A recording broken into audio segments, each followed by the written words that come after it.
Ngayon, nako, heto ako, napansin ko si Kulaong, talagang, nung dati sinasabi niya, hindi niya ako kilala. Diba? Alam niya naman yun eh, mga nakapanood dito. Alam niyo yun na sinasabi ni Kulaong, hindi niya ako kilala, hindi niya ako nakita. Hindi niya ako, hindi niya ako,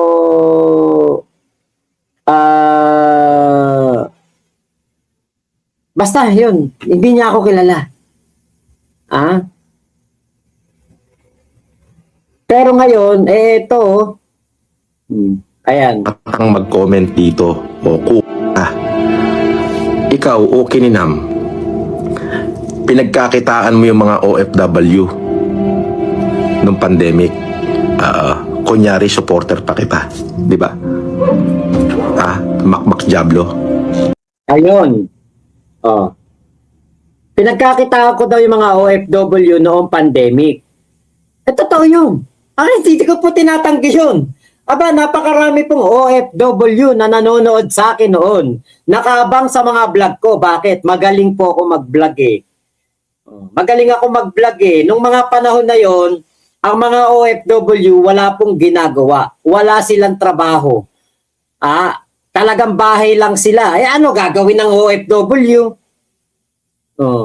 Ngayon, ang mga OFW po noon, haling na haling noon kay Kulaong, nagbablog ako, pinupuntahan ako ng OFW. Totoo yun, kumita ako malaki sa OFW. Bakit? Nagbablog ako eh. Hindi naman ako nanghihingi ng palipad. Hindi naman ako nagnanakaw sa OFW. Hindi ko naman pinapangakuan ng magandang buhay ang mga OFW na kapag umuwi at nag-membership sa FFCI, gaganda buhay.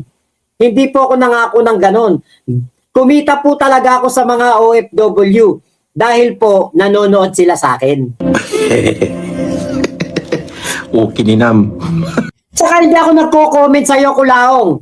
Eto tandaan mo, never akong pumunta sa channel mo. Pupunta pa ba ako sa channel mo? Di dagdag views lang ako. Doon na lang ako kay Pugenius, kay Ramila Coriano, kay Makapudi, kay Kuya Erwin. Ang daming nag-i-splice ng video mo, ba't pa ako pupunta sa'yo? Ikaw, Tsatsagain kong panoorin yung 2 oras mong video.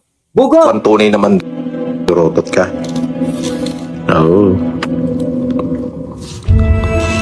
Wala kang karapatang mag-comment dito.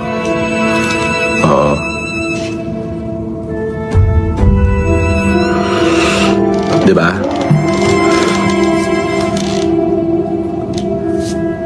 Sumasakay ka sa pangalan ko, gusto mong kumita.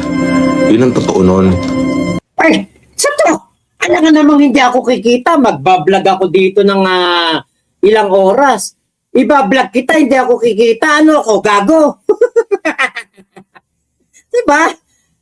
Hindi ako plastic dito. Talagang pera ang habol ko dito kung bakit ako nagbablog. Talagang ako nagbablog para kumita.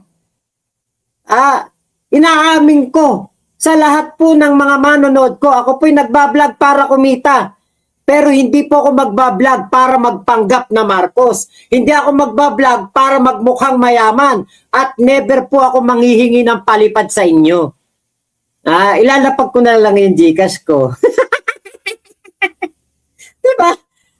Kahipokritohan nyo kapag sinabi kong nag-vlog ako dito para lang soplaking ka. Hindi ko hangad yung kita. Pangalawa na lang yung soplaking ka. Pero talaga, ang unang-una dito ay talagang kumita. Pangalawa lang yung masoplak kita. Hindot ka. Hindot ka din. Mas hindot ka, hindurotot ka araw-araw.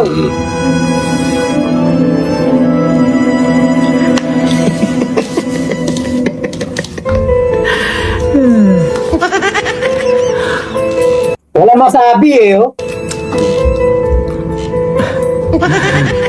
Kasi kayo, lusaw na. Wala. Sino kaya nalusaw? Dati kaya mo mag 1 million subscriber dahil sa amin na 14 vloggers. Ngayon ba kaya mo kahit nga 100,000 ang hirap na hirap ka. Na nanonood sa inyo, oo. Totoo yun. Walang nanonood sa amin. Okay lang. Bakit? Kasi kami, hindi naman kami nagpapanggap na Marcos, hindi mo katulad, kailangan mo magpanggap na Marcos. Kami, kahit na wala kaming views, okay lang sa amin.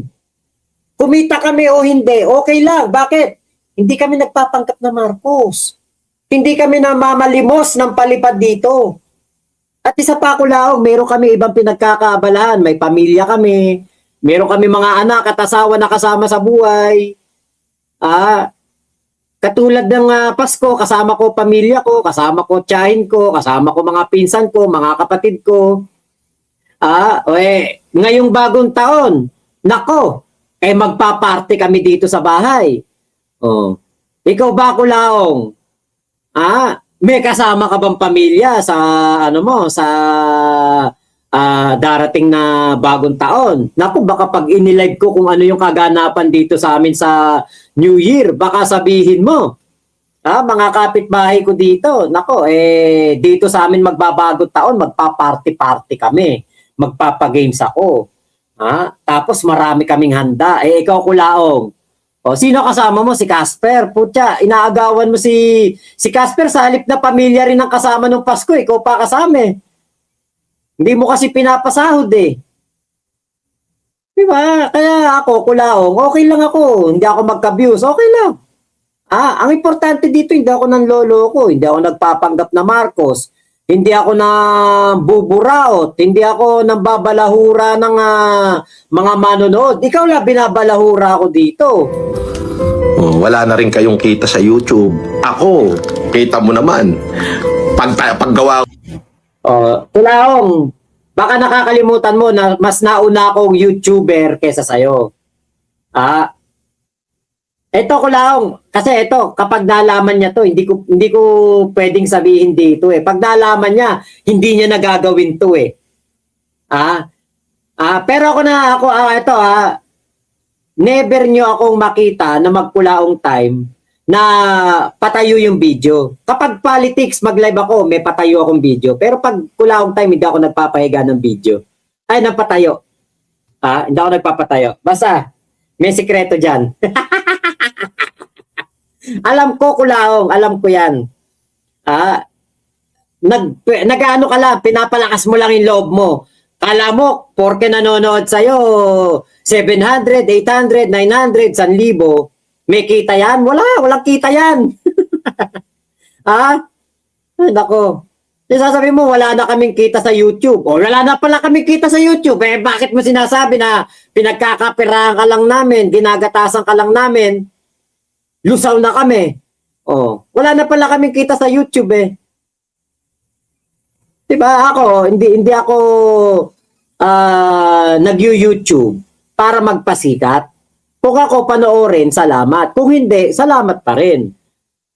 Kasi hindi naman ako nagpapanggap na Marcos dito. Wala akong dapat patunayan dito sa channel ko yung mga soplak lang kita, araw-araw, masaya na ako Kapag nga hindi ako nakapagkulaong time, para ako lalagnatin O ng YouTube na to, within 5 days, monetize agad. Monetize pero walang kita. Ganyan. Kasi kung may kita yan, Kulaong, dapat nasa pasugalan ka na nitong mga nakarang araw. Pero hindi ka nagpunta ng sugalan ng kasino. Bakit? Mahina kita mo, Kulaong. Alam ko ang metrics niyan. Baka nakalimutan mo, Kulaong, ako ang tinatawagan nyo ni Yama pag may problema kayo sa YouTube, pag may problema kayo sa sahod, kapag may problema kayo sa mga technical sa YouTube. Kaya alam mo, Kulaong, etong aking YouTube channel na ito, kahit na konti views nito, may kita. Hindi mo katulad. Kahit marami kang views, wala kang kita. Kasi hindi mo alam. Hindi mo alam yung alam ng utak ko. Ng isang alamat. Hindi mo na Oo, alamat ng hindorotot na si Kulaong. Alamat ng pinakasikat na scammer sa buong Pilipinas. Na binabalahura lang ni Makmak Diablo araw-araw. Yan. Kahit sisira sa akin, wala nang mangyayari. Hindi, Kulaong. Alam namin, hilahod ka. Sabi nga ni Ian, wala kang pera. Binenta mo nga lang yung cellphone na iPhone 17 Pro Max na naharbat mo doon sa Globe. naharbat mo, binenta mo. Oh. 'Di ba? Kaya siguro din nabenta ng mura kasi nga nayupe, 'di ba? Nabagsak niya 'yon, bobo eh. Oh.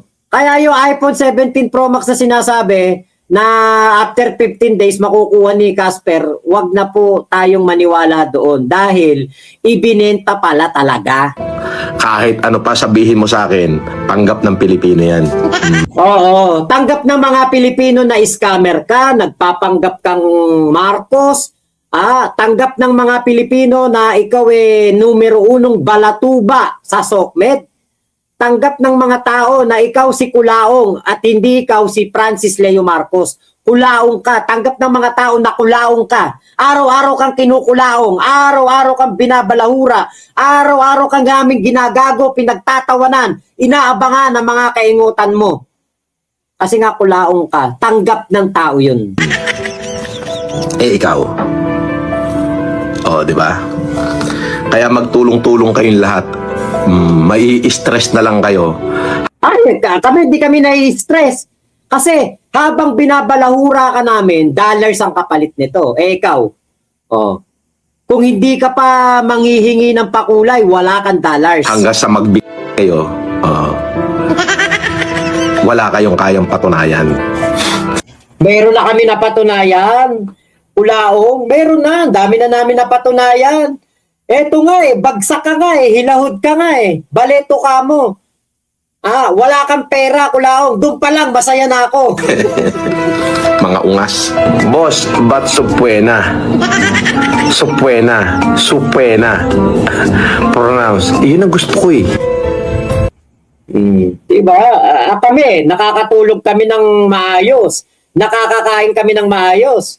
Eh, ikaw, araw-araw paggising mo, kailangan mo ng pakulo. Araw-araw paggising mo, kailangan mo na magpanggap. Kami, gigising lang kami. Titingin lang kami sa FB ng mga memes mo, ng mga video na nire-re-upload, ini-splice ng mga vlogger. Hindi kami nahihirapan. Alam na namin kagad kung ano yung nilive mo kagabi. Kung anong kaingutan. Kung ano yung sinyatout mo na naman ng mga anime. Kaya paano kami mai-stress sa'yo, Kulaong? Wala din kaming subpina.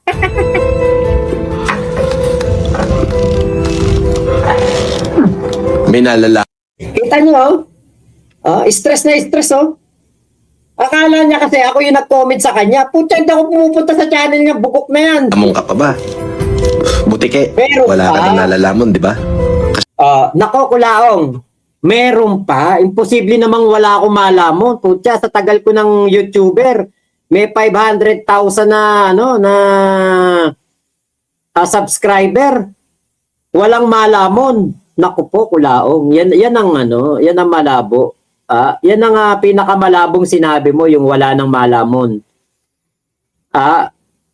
Hindi papayag ang asawa ko na wala kami makakain. Saka, Kulaong, yung channel mo, napakakonti. Napakakonti niyan.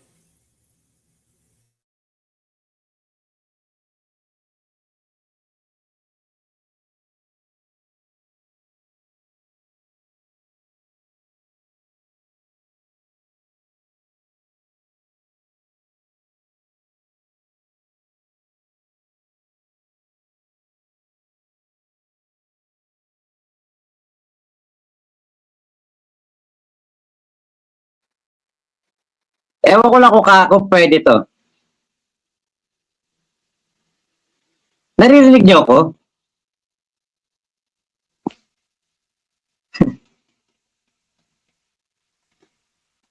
Okay.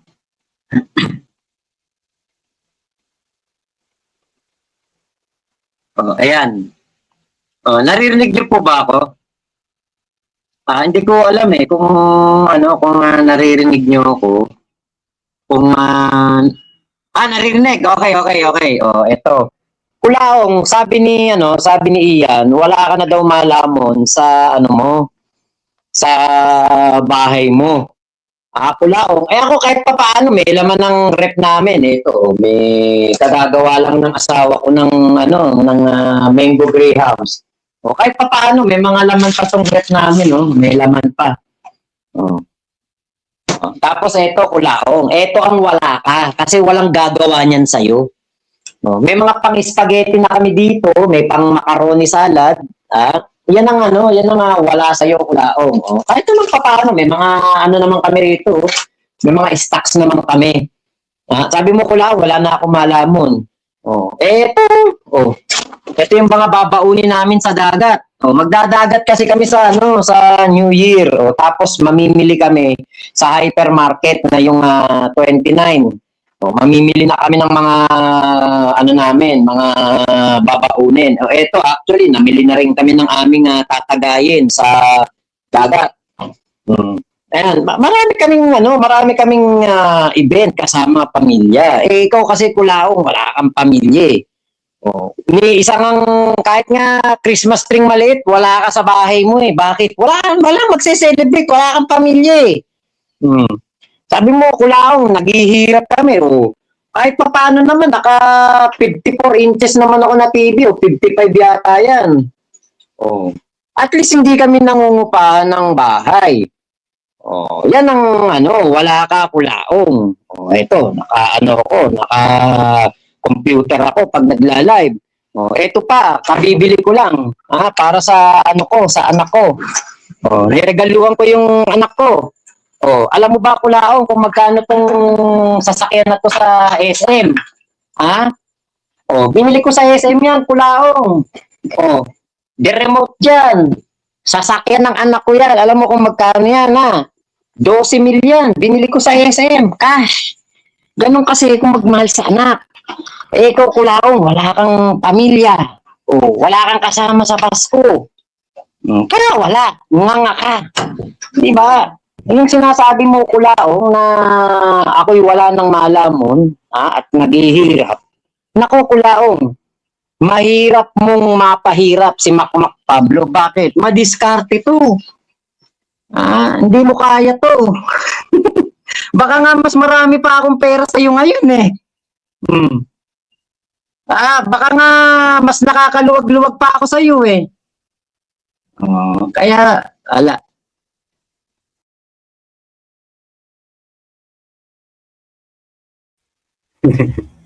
Kaya kulaong, nako masasabi ko lang sa'yo, hindi mo kasi kilala si Makmak. Hindi mo kilala. Kaya minamaliit mo. Ganun ka naman hanggang ka lang, pang mamaliit.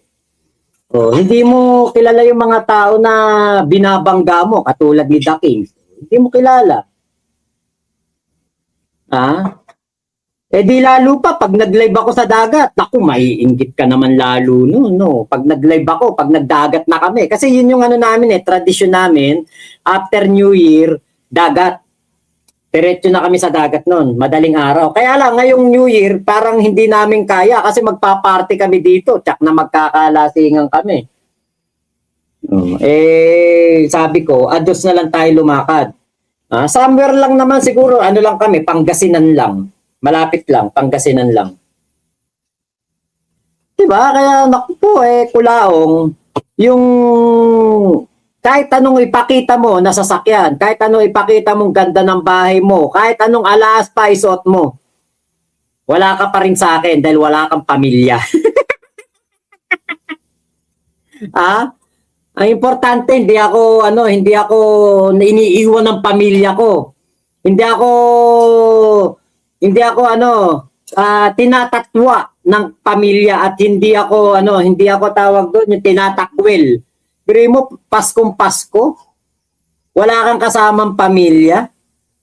Kaya kulao kung meron mga stress dito sa atin, kung sino man ang malungkot ang buhay dito sa atin, nako, ewan ko. Kung ikaw ba yun o ako. Ikaw na humusga, kulaong. Namamayat na si kulaong, di ba, Mika Moreno? Mukha pa lang, alam na stress. Mr. Nads Gaming. Excited na ako sa January, kulaong ka. May part sa live niya, boss, na nagbabasa kunyari ng text ng tao niya, pero yung screen nakapokus sa live. Siya lang din yata nagko-comment ng magaganda sa kanya kasi ibang phone pang live niya. O, nako, Shani Pots, pwedeng ganun nga talaga ginagawa niyan. May ginawa pa tayong kulaong na yan na another channel, konti lang ang usad. Ewan ko kung legit yun. Okay. Okay, ayun, Ate Virgie, loud and clear. Salamat po. Baka sardinas kila kulaong. O, wala na pala iyan sa poder ni Norman. Tama po. O, Monica D. Ehem. Good luck. Laman ng rep ni kulaong ay tubig. Monica D. Yabang eh. Mayabang talaga yan si kulaong. O, boss, may laman rin ang rep ni kulaong. Isang pirasong uling para hindi mangamoy ang rep. O, wala po siya Pasko ah. O. Sabog si Bado, alaman ng rep ni Kulaong ay puno ng disconnection notice. Naku, yung akin wala. Rita Martinez, ayan o. Mika Moreno, wala po siya Pasko at bagong taon kasi demonyo po siya. Trilyonaryo, nangungupahan, kumakabira kay MG, akala siya sobrang yaman. Eh, wala kang ang sariling bahay, puro pang-aangkin lang ang alam. Sabog si Bado, alam lang ni Kulaong yung salitang pamilya, pero ang totoo, wala siya nun. Tama po. Gerald Tobias, okay nakaso medyo garalgal. Ah, okay. Lakay Tiamyanan, Boss Makmak, yung mga pinapakita na bahay ni Kulaong noong COVID, mga props lang. Opo, kay Bernard Chong po yun. Nangungupahan, Lakay, si Yama at JC De La Cruz na nagsabi. Oh, waiting na ako ang kinin niya yung Pacific Ocean, sabi ni Mika Moreno. 150k may resibo nangungupahan sa Green Meadows. Opo, totoo po yun. Okay, sa nakikita ko sa body language ni Kulaong na to, sa likod ng camera niya, stress na to. Pitsura pa lang niya, nakikita mo na ayaw lang tanggapin. Talunan na to, antayin na lang natin na mamulubi to, mangyayari yan. Real talk yun, wala kang kasamang pamilya, Norman, sabi ni Ram. Okay, Helgi Kalimlim, salamat po. Lala Montalban, Pasko, wala siyang anak na dinalaw. Ate Lala Montalban, mas pinili pa nga yung ibang tao kaysa sa pamilya. Stress na yan, baby pa lang. Wow. Good luck, tama. Nagsusuper chat nga yan sa sarili ng channel, pang pa-hype. Di ba? Totoo po yun. Totoo po yun. Sinasabihan nga kami niyan dati mag-super chat eh. Wala nang pamilya, wala pang pangsugal. Lakas magpatalo kasi hindi niya pinahihirapan, game over ka na Kulaong. May Alcantara, laman ng rep ni Kulaong ay kalahating kaano Malboro. Shani Potts, may part sa live niya na iba yung pangbasa niya ng comment sa pang-live niya sa iPhone. Meaning, siya lang din yung yata yung mga nagko-comment ng magaganda. May palipad pa kunyari. O, pwede po. Yan po, style nila noon ni Yama. Inuutusan niya si Yama noon. Saka yung mga taga-Japan magpakulay sa kanya. Sabi ba naman, kaya daw kayo nagkabahay, mga vlogger, ay ginamit name niya. Hindi Lala Montalban, na nagkabahay ako dahil nag-vlog ako. Hindi dahil sa paggamit sa pangalan niya. Nag-vlog ako. Ang laki nga nang naitulong ko sa kanya, nagkaroon siya 1 million na subscriber. Kaya lang, sinunog ko din. Good luck ang pamilya ni Kulaong, family, rabing alcohol. So, spilling Powerball? Baka powerful. Prime 1, ganyan yung itsura ng stress na ibang-iba sa itsura niya ngayon. Ang bilyonaryo may bilya, may mga katulong, saka ang kalan di lang one burner.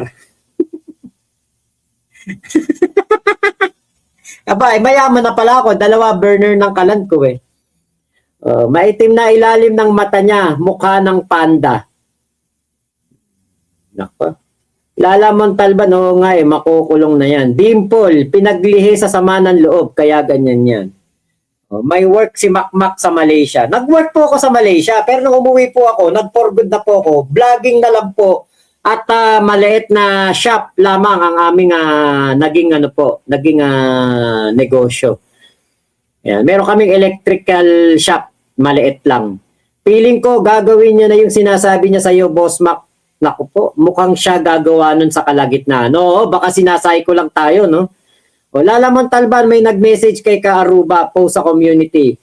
Ano yun? Oo nga, nakita ko yan. Pinost po yan. Pinost ni Karuba, pero ang nagkwento niyan, si Bungo yata ba? Ay, oo, si Karuba nga yata. Ewan ko, nakita ko yan sa ano eh, nakita ko yan sa ano namin, sa GC namin. Okay, may Alcantara, hirap pala uminom na Aquapana. Oo, pag uminom ka na Aquapana, magiging kamukha mo si Kulaong.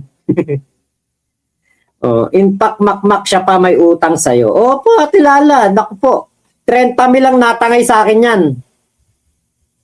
Nakiki-wifi na lang yan si Kulaong, sabi ni Eddie. Shani Potts, pag ito nahuyo, yari talaga siya sa mga tunay na Sputnik sa loob.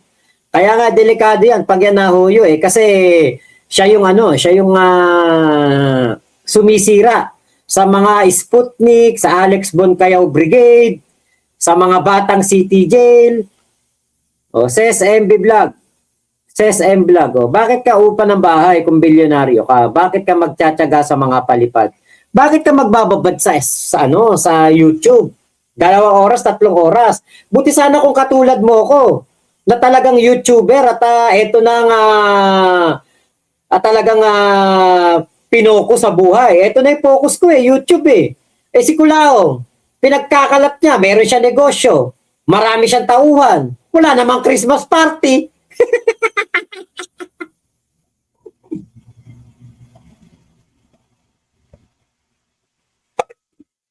Namigay pa ng Jollibee, sana tinabi na lang niya para may pandagdag siya ng pangpiyansa niya. Eh, yun nga. Eh ako nga sinabihan nga ako niyan, may sampina na raw. Meron na nga darating na ano sa kanya. Dinemanda niya daw ako. Putya wala kang ang pera paano mo ako madedemanda? Diba? Yun lang yun. Eto ba yun? Tignan nga natin to, kung eto rin yun. Ewan ko lang Buhay, mga nagte-text na. Nagte-text na yung ngak-ngak Diablo, nagte-text na doon sa isang OFW. Ma'am, baka pwede makahiram. Halos lahat yan. Utangin na, iharap mo sa akin Kulaong yung yung OFW na sinasabi mo. Iharap mo ngayon, yung sinasabi mong nangungutang ako ngayon. Alam mo, sa totoo lang, ito kung totoo yan na nangutang ako. Abe, lahat naman ng tao nangungutang. Ikaw ka nangungutang ka. Diba? May proof ako niya, nangungutang ka kay Nay Maria, nangungutang ka kay Bernard Chong, namamalimos ka ng 300,000. Umiiyak ka pa nga sabi mo sa inidoro ka natutulog Diba? Kung ako'y talagang meron na utangan, talaga pong mas okay pa na ako'y nangungutang kaysa naman po sa ako mangbubudol. Manloloko. Mas okay pa yon nangungutang. Diba? Kaysa naman sa nambubudol ako ng tao. Kaysa naman sa nagpapanggap ako Marcos. Mas okay na po yun. Diba? Ako okay lang ako kung masabihan ako utangero. Kaysa naman budolero, scammer. Puro makahiram lahat sa mga supporter ko. Yan. Aminin nyo na yan. Di nyo pa aminin mga Oo, ako, maamin ako. Nangungutang ako. Meron pa tao hindi nangungutang. Nangungutang ako, Kulaong. Pero kung ako'y sasabihin budol, hindi ako papayag na magkatulad tayo. Pag ako'y nangutang, nagsasabi ko magbabayad ako. Binabayaran ko. Hindi katulad ni Kulaong, ano ipambabayad? Gold bar. Ayo di ba? Bakit? Mini-message kaya ako ng mga supporter, Sir, si ganito humihiram sa akin. Bahala kayo, wala akong pakialam dyan. Bigyan nyo, di mabuti. Baka nung panahon niya, panahon na hindi pa siya nahuhuyo o nung panahon na nahuhuyo na siya. Putya, iharap mo sa akin kung sino yung inutangan ko. Sa sa grupo mo o sa mga mo. Iharap mo sa akin, Kulaong. Yung sinasabi mong nangungutang sa akin. I-live mo. Interviewin mo yung tao. kung kailan ako nangutang. At syempre, content ko yan kapag nilive mo. Oh, syempre, iba-vlog ko yan. Syempre, reactionan ko yan. Oh. Di kikita na naman ako. Pabor na pabor sa akin to, Kulaong, na binabanggit mo na yung pangalan ko. Kahit makmak jablo lang ang itawag mo sa akin. Pabor na pabor sa akin yan. Kasi ina-acknowledge mo, nakilala mo ko. Kaya kita tinawagan. Kaya nag-video call ako sa'yo para malaman mo na ako kausap mo. Opo, yun nga. Eh, pero totoo po ba yung pupunta po kay... Di ba? Ngayon, sabi mo dati, nung mga nagpa-interview ako kay FG, di ko kilala yan. Pero ngayon, baba, kilala mo pa, tapos nangungutang pa sa mga supporter mo. Makatulong kayo. Ay, nako. Kulaong. Ganda nga yun para marami kong ma-vlog kay Kulaong, di ba?